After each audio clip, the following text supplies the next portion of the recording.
આજે આપણે જોવાનું છે નાઇટ્રિક એસિડ. એના પહેલાં આપણે એમોનિયા વિશે વાત કરી ચૂક્યા. તો ખૂબ જ અગત્યનું સંયોજન છે નાઇટ્રિક એસિડ.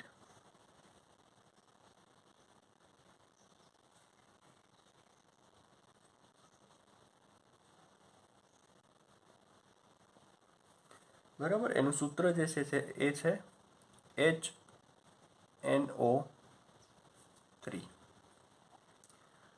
તો આપણે જે રીતે સંયોજનો જોઈએ છે કે સૌપ્રથમ તેની બનાવટ જોશું, બરાબર, ત્યારબાદ એના ભૌતિક અને રાસાયણિક ગુણધર્મો અને એના ઉપયોગો. કોઈ પણ સંયોજનોમાં આપણે આટલું જ જોવાનું છે, બરાબર. તો સૌપ્રથમ બનાવટમાં જોઈએ આપણે પ્રયોગશાળામાં.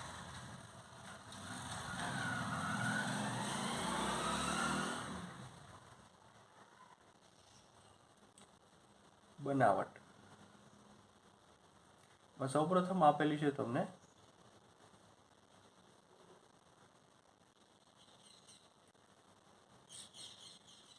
પ્રયોગશાળામાં બનાવટ.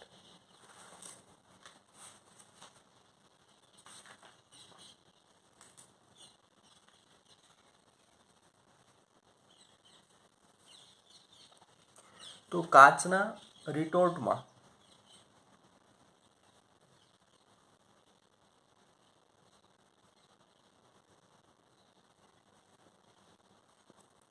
સોડિયમ નાઇટ્રેટ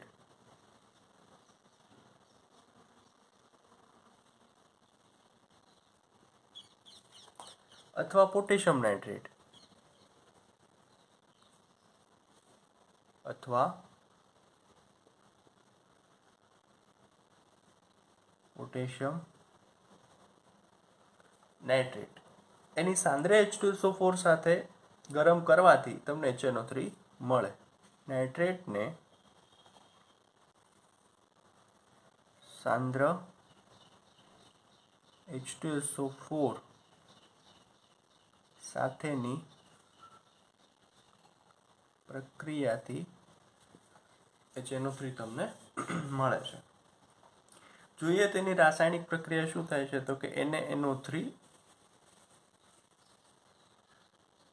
અહીંયા સોડિયમ નાઇટ્રેટની બદલે તમે પોટેશિયમ નાઇટ્રેટ પણ લઈ શકો. આ સોલિડ ફોર્મમાં હશે, બરાબર. એની સાથે રિએક્શન કરવાની છે આપણે H2SO4 ની. એ કેવું હશે તો કે એક્વસ એટલે કે જલીય દ્રાવણ. સિમ્પલી તમે એને શું કરશો, હીટ ગરમ કરવા માટે આ ડેલ્ટાનો સિમ્બોલનો ઉપયોગ થાય છે કે જ્યાં તમે પ્રક્રિયા દરમિયાન કોઈ હીટ આપતા હોય. તો ત્યાંથી બનશે સોડિયમ હાઇડ્રોજન સલ્ફેટ એટલે કે NaHSO4.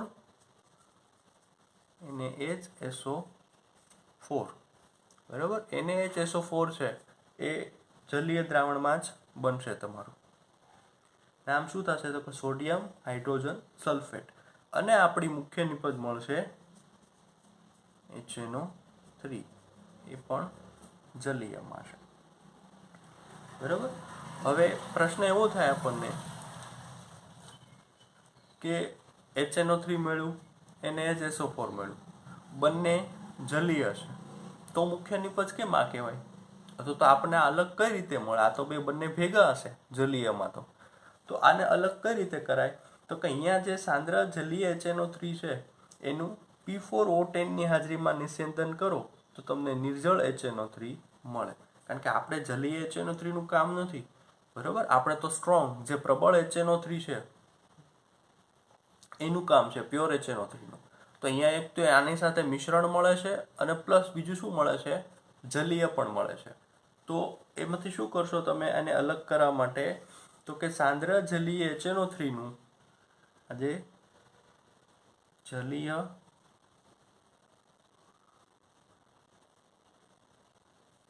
HNO3 નું P4O10,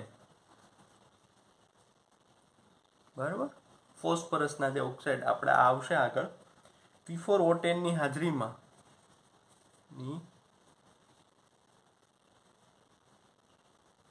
હાજરીમાં નિસ્યંદન સિમ્પલ કરો તમે. નિસ્યંદન કરતા નિર્જળ HNO3 મળે છે. આ ખાસ યાદ રાખજો કે આ એની પ્રયોગશાળામાં બનાવટ છે કે NO3 અથવા તો પોટેશિયમ નાઇટ્રેટ બેમાંથી ગમે તેની H2SO4 સાથે ગરમ કરો તમે તો HNO3 મળે, પણ સાથે સાથે શું મળે છે? NaHSO4 સોડિયમ હાઇડ્રોજન સલ્ફેટ અથવા તો પોટેશિયમ મળશે ત્યાં આની જગ્યાએ. પણ આ બંને મિશ્રણ મળે છે. અને બીજું તો કે આ એક્વસ મળે છે, જલીય મળે છે. તો એને વધારે પ્યોર કરવા માટે અથવા તો આમાંથી પાણીનો અણુ દૂર કરવા અને આનાથી છૂટું પાડવા માટે તેને P4O10ની હાજરીમાં નિસ્યંદન કરો તો તમને અહીંયાથી જલીયની જગ્યાએ નિર્જળ HNO3 પ્રાપ્ત થાય. બરાબર? તો આ છે તેની પ્રયોગશાળામાં બનાવટ. ત્યારબાદ છે તેનું ઔદ્યોગિક ઉત્પાદન. એ જોઈએ. ખૂબ જ નામવાળી પ્રક્રિયા છે, વધારે ફેમસ છે એ. આ લખી લેજો, સ્ક્રીનશોટ પાડી લેજો એવું હોય તો.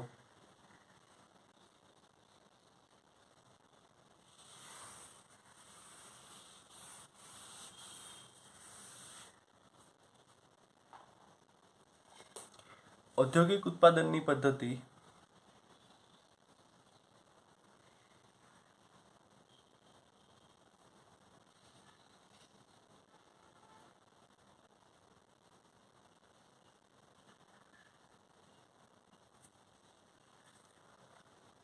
ઔદ્યોગિક ઉત્પાદનની પદ્ધતિમાં એ ફેમસ છે ઓસ્વાલ્ડની પદ્ધતિ. એનું નામ છે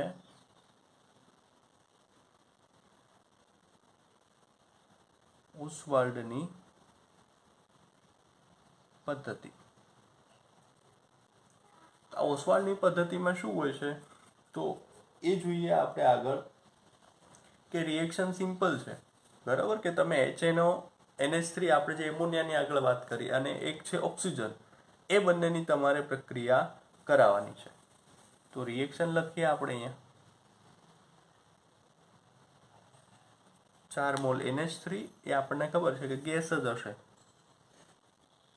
અને 5 મોલ ઓક્સિજન એ પણ ગેસ હશે. અહીંયા મહત્વનું જે છે મોસ્ટ ઇમ્પોર્ટન્ટ એ છે પ્રક્રિયાની પરિસ્થિતિ. બરાબર? એ પ્રક્રિયા પરિસ્થિતિ કઈ રાખવાની છે જુઓ ખાસ તમે. અહીંયા તમારે એક મિશ્રણનો ઉપયોગ કરવાનો છે. એમાં છે PT તમારે લેવાનું છે 90% અને એની સાથે RH એ લેવાનું છે 10%. તો આ એક મિશ્રણનો તમારે ત્યાં ઉપયોગ કરવો પડશે. તાપમાન રાખશો તમે 500 કેલ્વિન અને દબાણ છે તે 9 bar. અહીંયા મોસ્ટ ઇમ્પોર્ટન્ટ આ જ છે. બાકી રિએક્શન ઇઝી છે.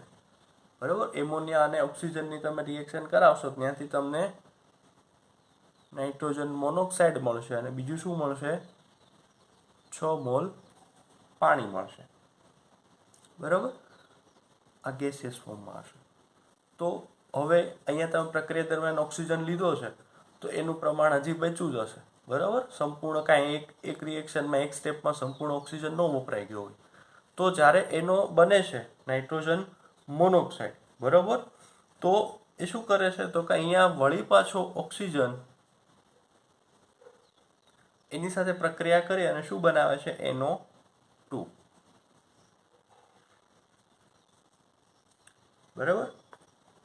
અને આ જે NO2 છે એ ફરી પાછો અહીંયા પાણી તો હાજર જ છે તો એ પાણી સાથે પ્રક્રિયા કરે છે અને શું બનાવે છે? HNO3. બરાબર? HNO3 અને અગેન શું બનાવશે? NO. તો આ રીતે તમને HNO3 મળે. હવે આપણને એવું થાય કે આને ઔદ્યોગિક ઉત્પાદનમાં શા માટે વપરાય છે? તો અહીંયા તમે જુઓ આ સ્ટેપ આપણને આટલા લાગે પણ પ્રક્રિયા એક સાથે જ થતી હોય. તમે એમોનિયા અને ઓક્સિજન લ્યો, આ કન્ડિશન રાખો, એમાંથી શું બને તો કે નાઇટ્રોજન મોનોક્સાઇડ અને પાણી. નાઇટ્રોજન મોનોક્સાઇડ જેવો બને તરત ઓક્સિજન તો હાજર જ છે ત્યાં, તો એ ઓક્સિજન સાથે પ્રક્રિયા કરીને શેમાં કન્વર્ટ થઈ જાય? NO2માં. અને NO2માં કન્વર્ટ થાય એટલે તરત પાણી હાજર છે ત્યાં, તો પાણી સાથે પ્રક્રિયા કરીને શું બનાવે? તરત HNO3. અને વળી પાછું બીજું શું બને? શું અહીંયા? NO.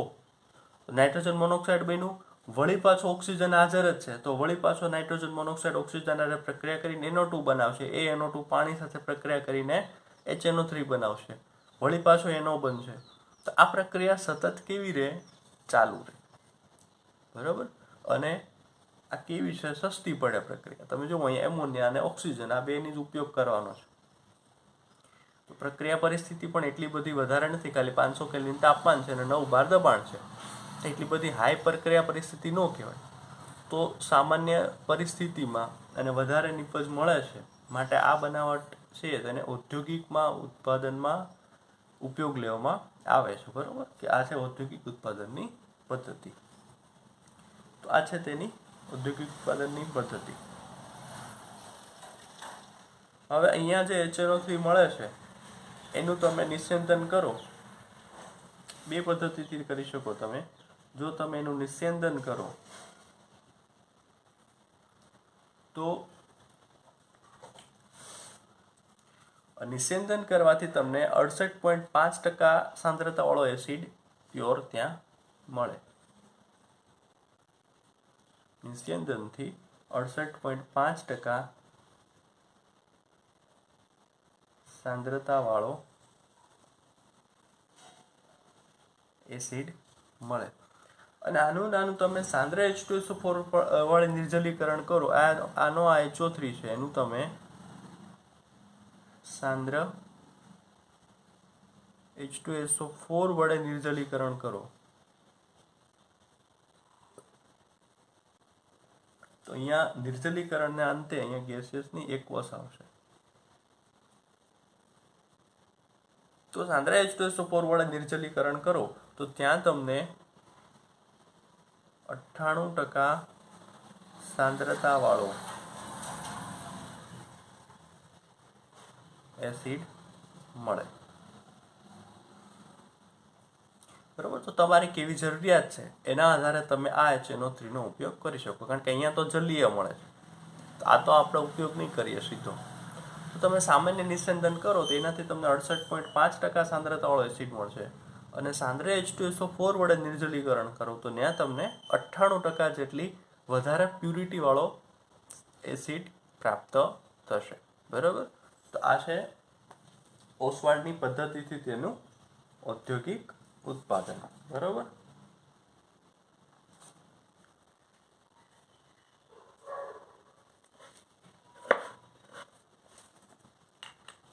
એનું બંધારણ જોઈએ આના પછી. આ બનાવટની રીત અહીંયા પૂરી થાય છે. હવે જોઈએ છે એનું બંધારણ.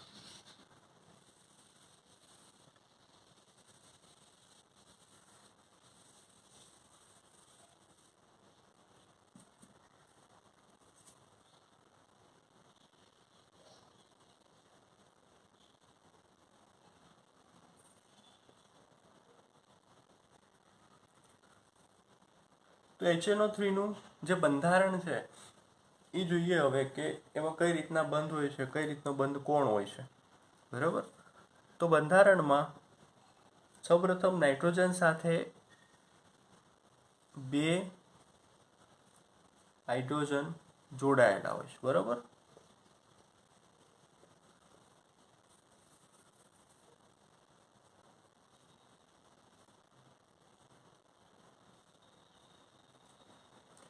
ત્યારબાદ નાઇટ્રોજન સાથે ઓક્સિજન જોડાયેલો હોય છે અને ઓક્સિજન સાથે એક હાઇડ્રોજન જોડાયેલો હોય છે. હવે તેના બંધકોણની વાત કરીએ તો જે HNH બંધકોણ છે એ થશે 130 ડિગ્રી. ત્યારબાદ નાઇટ્રોજન અને હાઇડ્રોજન આ બંને એની જે બંધ લંબાઈ છે એ થશે 121 પાઇકોમીટર. બરાબર. અને નાઇટ્રોજન ઓક્સિજન વચ્ચે જે બંધ લંબાઈ છે, બરાબર, એ થશે 140.6 પાઇકોમીટર. ત્યારબાદ આ HO અને N આ જે બંધકોણ છે એ કેટલો થશે તો કે 102 ડિગ્રી. આ રીતની તેની રચના હોય છે, આને કહેવાય છે તેનું બંધારણ. બરોબર. HNO3 નાઇટ્રોજન અને હાઇડ્રોજન વચ્ચે બંધ લંબાઈ 121 પાઇકોમીટર, નાઇટ્રોજન ઓક્સિજન વચ્ચે બંધ લંબાઈ 140.6 પાઇકોમીટર, હાઇડ્રોજન નાઇટ્રોજન અને હાઇડ્રોજન આ બંધ કોણ 130, અને હાઇડ્રોજન ઓક્સિજન અને અહીંયા નાઇટ્રોજન આ ત્રણેય વચ્ચેનો બંધ કોણ થશે 102 ડિગ્રી. બરાબર. આ થશે તેનું બંધારણ.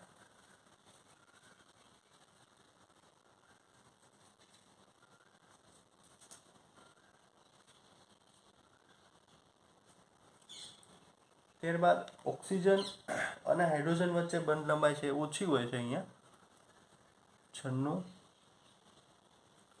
પાઇકોમીટર. બરાબર. એ ઓછી હોય છે કમ્પેરિઝનમાં.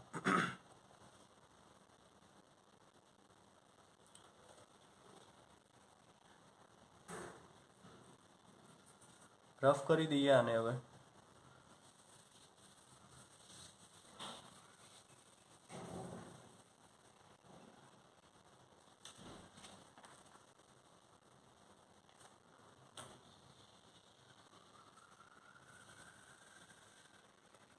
ત્યારબાદ ભૌતિક ગુણધર્મો જોઈએ તેના.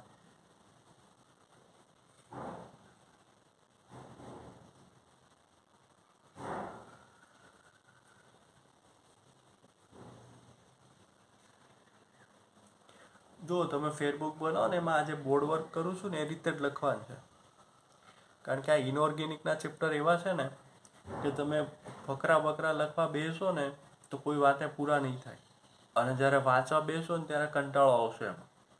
તો આમાં ખાલી આપણે ડાયરેક્ટ પોઈન્ટ પાડી અને મુખ્ય મુદ્દા જ લખવાના. બરાબર. બીજું આમાં આપણે કાંઈ ફકરા મોટા વ્યાકરણની જરૂર નથી કાંઈ. આપણી પાસે ટેકનિકલ માહિતી આવી જાય, કારણ કે આ બધા ચેપ્ટરમાંથી સૌથી વધારે શું પૂછાય તો કે MCQ અને નાના ક્વેશ્ચન. બરાબર. તેના માટે આપણી પાસે મુખ્ય માહિતી હોવી જરૂરી છે. તો એના ભૌતિક ગુણધર્મોમાં તે કેવું છે? રંગવિહીન પ્રવાહી છે,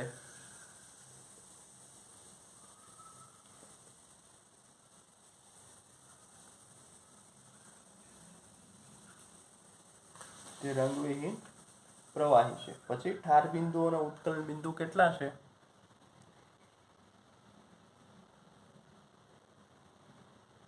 ઠાર બિંદુ છે તેનું 231.4 કેલ્વિન,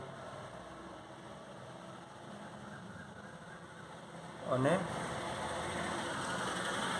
ઉત્કલન બિંદુ કેટલું છે તો 355.6 કેલ્વિન. બરાબર. આ છે તેના ઠાર બિંદુ અને ઉત્કલન બિંદુ. વિશિષ્ટ ઘનતાની જો વાત કરીએ,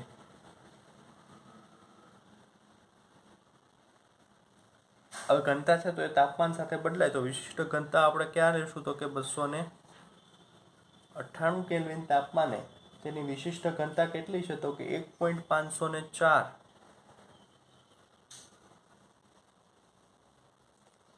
એનો એકમ છે ગ્રામ પ્રતિ મિલી. તો આ છે તેની વિશિષ્ટ ઘનતા. પછી પ્રયોગશાળામાં જે કક્ષાનું નાઇટ્રિક હોય છે કેટલો હોય છે? 68% પ્યોર હોય છે પ્રયોગશાળામાં.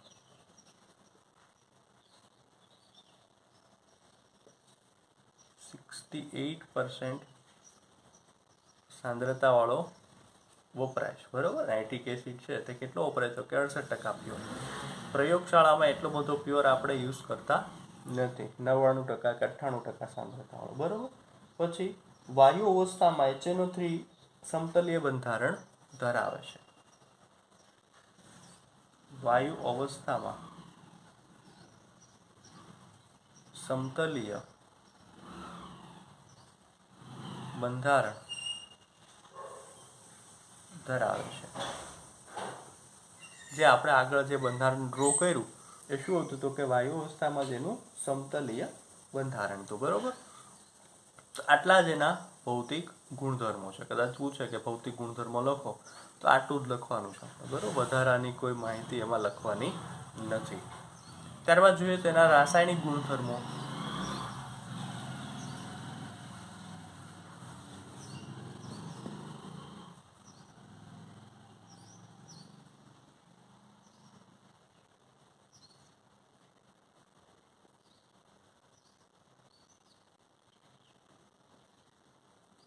ખૂબ જ અગત્યના છે. ક્વેશ્ચન આવે છે આના ઉપરથી કોમ્પિટિટિવ એક્ઝામમાં પણ. કઈ રીતે પૂછાય છે એ કહું હમણાં તમને.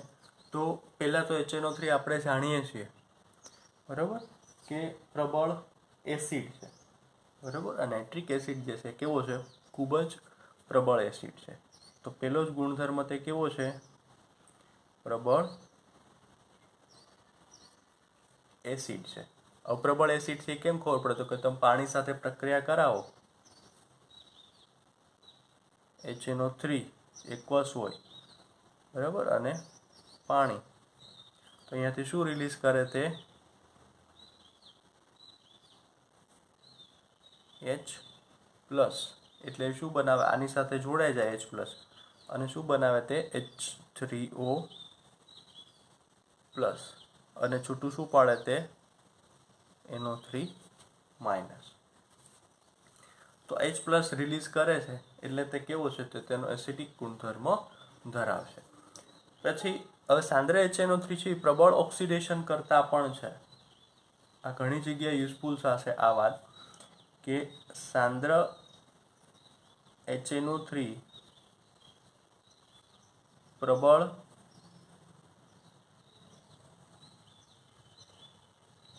ઓક્સિડેશન કરતા છે. જો ઓક્સિડેશન કરતા એટલે શું થાય? તો કે HNO3 જેની સાથે જોડાય ને, તો એ જેની સાથે જોડાયો હોય એનું શું કરે? તે ઓક્સિડેશન, એટલે કે બીજાનું ઓક્સિડેશન કરાવે સૌથી સારી રીતે.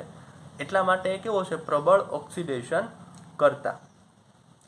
તો આ ધાતુઓના ઓક્સિડેશનમાં પણ આનો ઉપયોગ થાય છે બરોબર.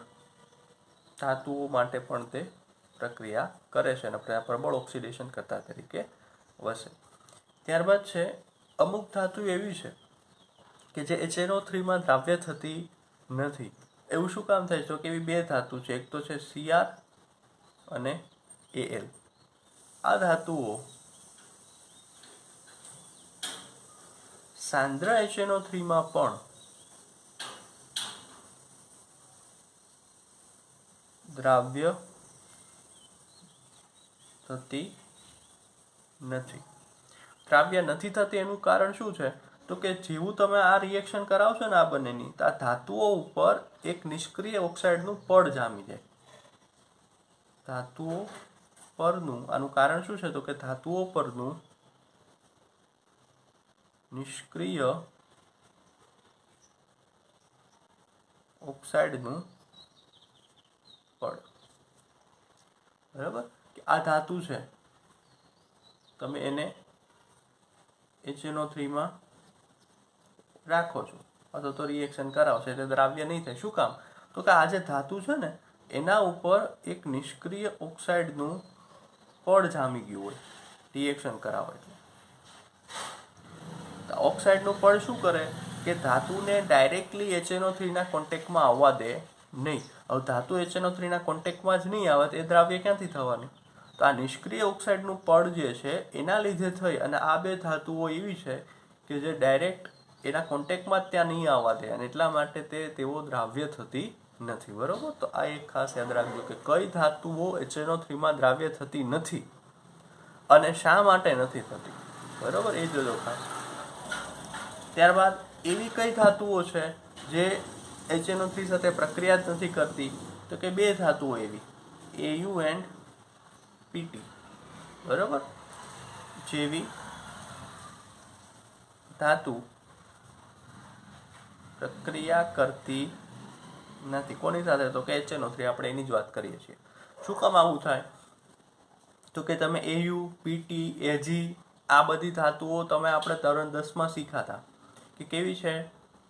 એ કોઈ સાથે એટલી બધી ઝડપથી પ્રક્રિયા કરતી નથી બરોબર. તો એની પ્રતિક્રિયાત્મકતા ખૂબ જ ઓછી હોય છે. આ પ્રતિક્રિયાત્મકતાની શ્રેણી હતી એમાં સૌથી નીચે આ હતી બરાબર. કે તમને આ જમીનમાંથી મળે સોનું કે ચાંદી, એ તમને લગભગ શુદ્ધ મળે. શુદ્ધ મળે એનું કારણ શું હોય? તો કે સોનું કે ચાંદી બીજા કોઈ સાથે પ્રક્રિયા કરે જ નહીં લગભગ.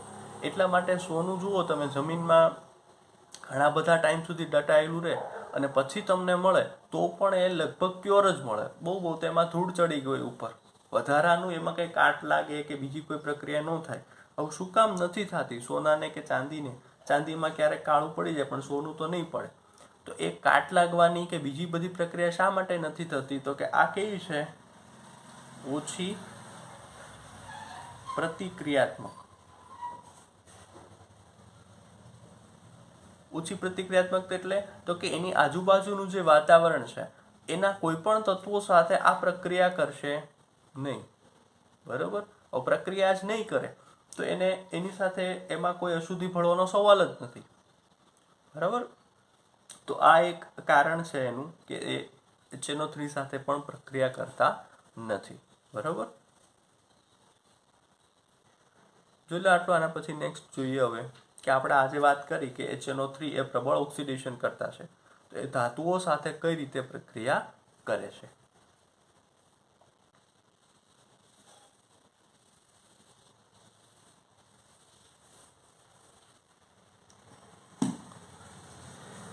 હવે જ્યારે તમે જો આ ખાસ સમજો, આમાંથી જ ક્વેશ્ચન આવે છે ખાસ કે કોઈ પણ ધાતુ છે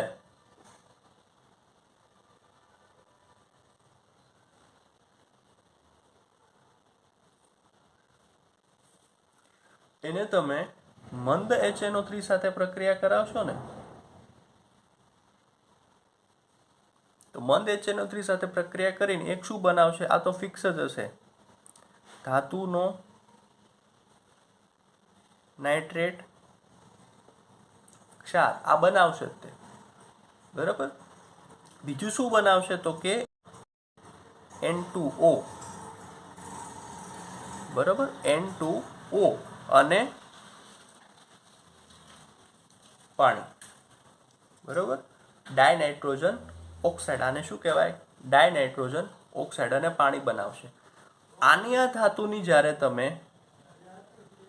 10 થી 30% HNO3 સાથે પ્રક્રિયા કરાવો, જલીય.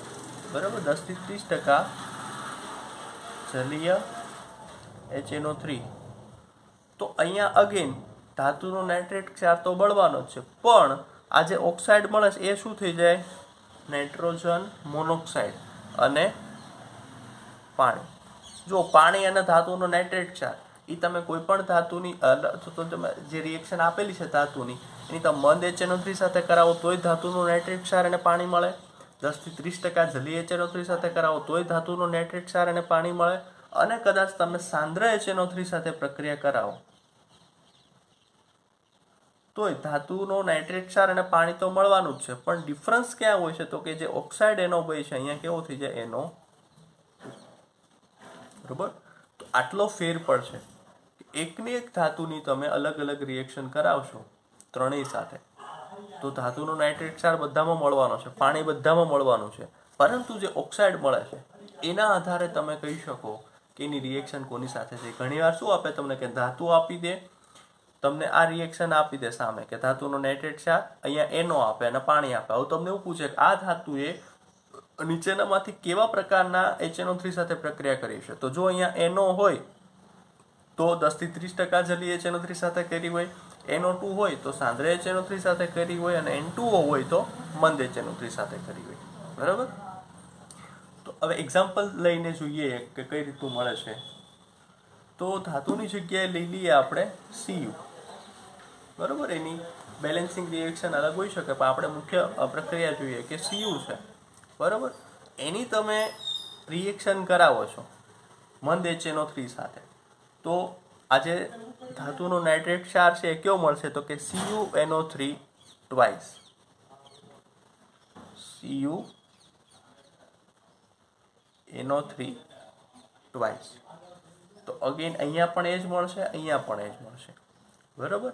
હવે ખાસ જોવાનું છે કે Cu ની જ્યારે તમે મંદ HNO3 સાથે પ્રક્રિયા કરાવો ત્યારે CuNO3 ટ્વાઇસ તો મળશે, પણ એની સાથે શું મળશે? N2O. બરાબર? આના આ Cu ની તમે 10 થી 30% જલીય HNO3 સાથે પ્રક્રિયા કરાવશો તો CuNO3 ટ્વાઇસ તો મળવાનું છે, આ કોમન છે. કારણ કે ધાતુ જ્યારે HNO3 સાથે પ્રક્રિયા કરાવે ત્યારે એનો નાઇટ્રેટ ક્ષાર તો બનવાનો જ છે. બરાબર? કારણ કે આ પ્રબળ ઓક્સિડેશન કરતા છે. પરંતુ જ્યારે 10 થી 30% જલીય HNO3 હોય ત્યારે ઓક્સાઇડ કેવો મળશે? NO. અને જ્યારે તમે Cu ની સાંદ્ર HNO3 સાથે પ્રક્રિયા કરાવો છો ત્યારે અગેન આ તો બનશે જ તે ધાતુનો નાઇટ્રેટ ક્ષાર, પણ અહીંયા શું મળશે? NO2 અને પાણી. બરાબર, આ રીતે તમે અલગ અલગ ધાતુની રિએક્શન લઈ શકો, પણ મોસ્ટ ઇમ્પોર્ટન્ટ ઇઝ આ જે ઓક્સાઇડ ફોર્મ મળે છે એ આપણા માટે ખાસ અગત્યનું છે. બરાબર, તો આમાંથી ક્વેશ્ચન પૂછાય છે, તો આ ખાસ તમે ધ્યાન રાખજો. બરાબર, વધુ આપણે હવે આગળ જોઈશું.